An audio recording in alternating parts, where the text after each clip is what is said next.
Hello all, it's James Johnson, aka Sulfur Blade, and I'm here with a short video where I want to point out a couple of interesting, well, I don't want to say developments. Evidently this video has been around for a while, but, or not video, but audio recording. I've only recently become aware of it. Go ahead and listen to this.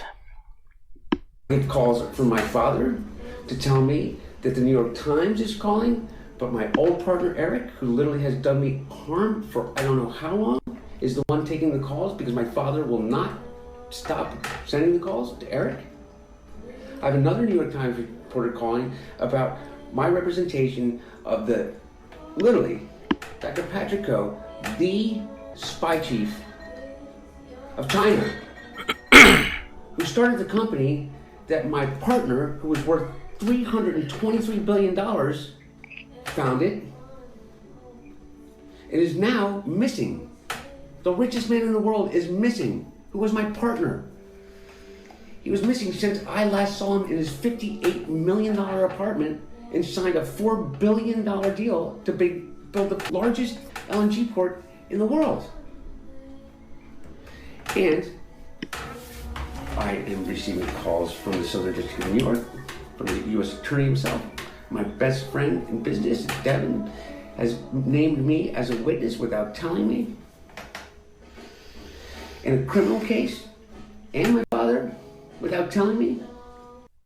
So, if only we had... So, there's some things I want to take away from that audio. One,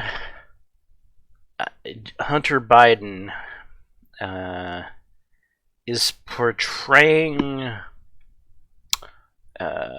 the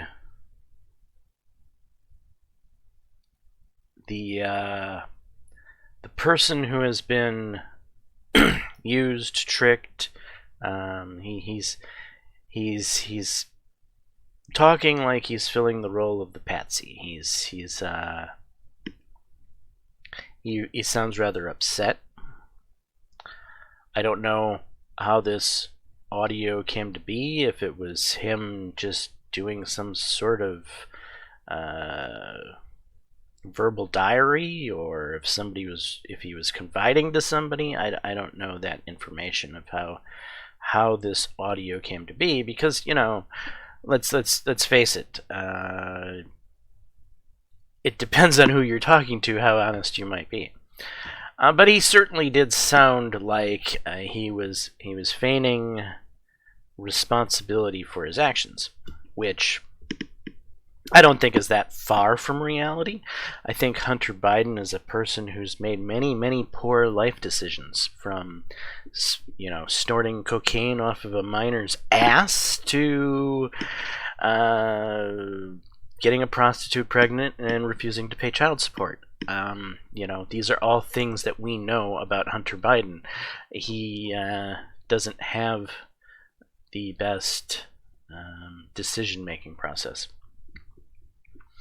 But if you listen to this audio, you can hear some clear things. One of the clearest things is that his partner, which is Jack Ma, the richest man in the world, a Chinese billionaire who basically vanished off the grid, and we assume it's because he fell out of favor with the communist regime.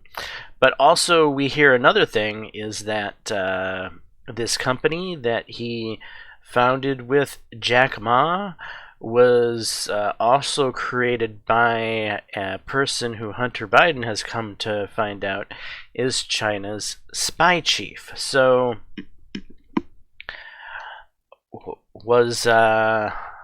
one could certainly believe that Jack Ma was used by the Chinese Communist Party to lure Hunter Biden into a honey trap, or should we say a financial honey trap. He's obviously a person who is tempted by money. As he points out that his partner was the richest man in the world. Anyway, I think it's quite apparent that whether by intention or by carelessness or by poor decision making, that Hunter Biden got himself wrapped up into a serious issue. How far through the family tree does this go? Well, it's hard to say, but I know one thing for sure. Joe Biden was completely lying when he claimed he knew nothing about his son's business practices. So, for sure, we know that Joe Biden knew about Hunter Biden's business dealings. And according to Tony Bobolinsky, money was being set aside for Joe Biden, which is frankly not just unethical, but I believe illegal, as Joe Biden was in actual public office at the time. So take that with a grain of salt.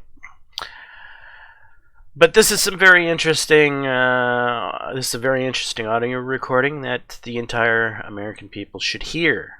We don't need to be censored by mainstream media who refuses to play this information for anyone to hear. Just like they refuse to even talk about the whole Hunter Biden scandal prior to the election. So there it is. I wanted to make sure you all heard that for yourself so you could make up your own mind about just how... Fact. All tax companies say they get you the biggest refund, but only TaxAct has our deduction maximizer that helps find money hiding that everywhere. Coming from? So you get your maximum refund guaranteed. File for less and get more with TaxAct. The embattled. All right. So this is the problem with multiple tabs. Anyway, that leads us on to the next part of this video is a person by the name of Susie Levine, who was the Washington Employment Security Commissioner. Many of you may not know who Susie Levine is because you're not from the state of Washington or you're not in the Pacific Northwest, so this is probably not something that is ever registered on your radar.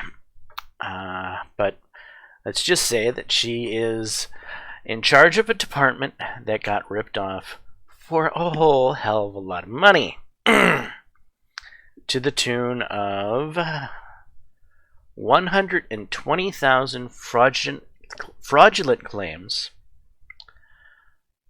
for a grand total of $600 million in payouts.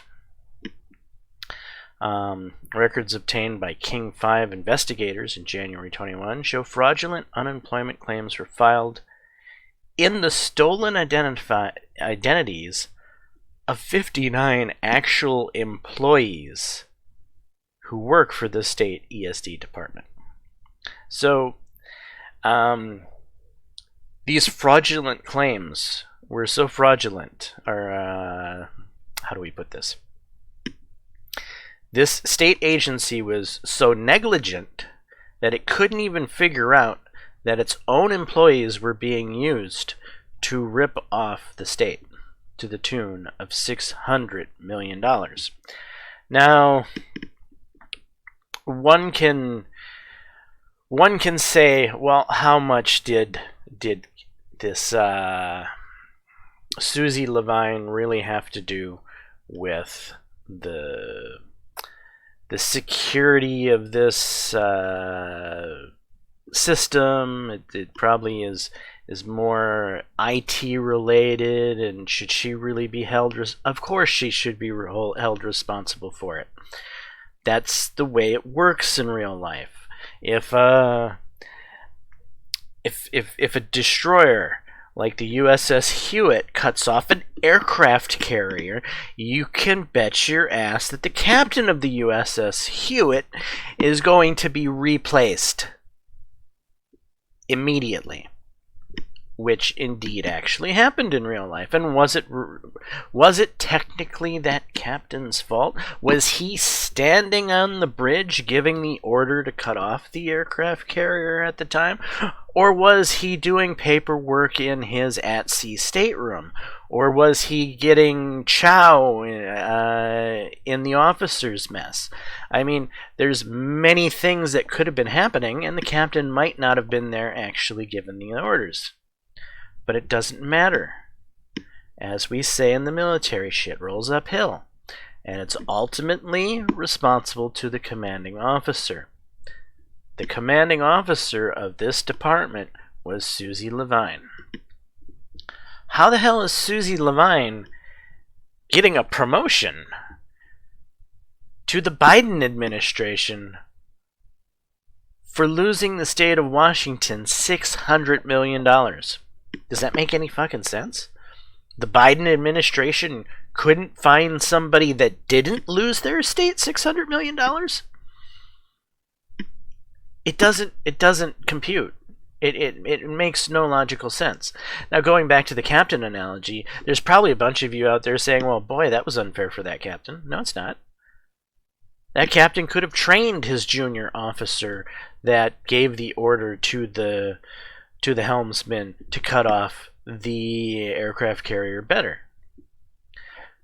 That captain could have trained the helmsman better to say, hey, you want me to do what? You want me to drive my ship in front of an aircraft carrier? I'm sorry, officer of the deck, but I cannot comply with that order. It would put the safety of the ship in trouble. You know, there's many ways to look at the coin, and in this instance, the person in charge of this department allowed a lackluster system to be implemented, handling huge amounts of taxpayers' money, without asking, how can this system be manipulated? How can this system be used fraudulently? So ultimately, it is her fault, no matter how you want to claim it's not. Because it was her watch, and the money was lost on her watch. But yeah, that's where we are in the US. People fail upwards these days.